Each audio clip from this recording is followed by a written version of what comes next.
Yeah hi, one more beautiful half శారీలో చూద్దాము. Designer ఎంత బాగుందండి. ఫ్యాబ్రిక్ అయితే such a lovely softness, rangoli silk with Kalamkari వస్తుంది అనమాట. అండ్ ఆల్ ఓవర్ ఒక్కసారి చూద్దాము.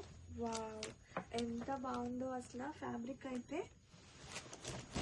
అండ్ మొత్తం ఒక్కసారి చూసేద్దాము. లోపల లైనింగ్ వచ్చేసి చక్కగా ఫ్లేర్ వస్తుంది, మంచిగా ఫ్యాబ్రిక్ టూ సాఫ్ట్నెస్ అండి. అండ్ క్యాన్ కూడా ప్రొవైడ్ అయి ఉంటుంది. అండ్ ఒక్కసారి వర్క్ చూసేద్దాం. ఒకసారి బోర్డర్స్ చూస్తే చక్కగా మనకి కాంట్రాస్టింగ్ స్కాల్ప్ వర్క్ వస్తుంది. అండ్ మొత్తం కూడా beautiful print. Fabric was two soft అండి. అండ్ బ్లౌజ్ చూద్దాం. బ్లౌజ్ కూడా సేమ్ లైక్ లెహెంగా వస్తుంది అనమాట. బ్లౌజ్ విత్ కట్ వర్క్ వస్తుంది. ఇది వచ్చేసి blouse. And blouse and dupatta చూద్దాము. దుప్పటా కూడా కాంట్రాస్టింగ్ షేడ్ తో అదిరిపోయింది. ఇది వచ్చేసి దుప్పటా.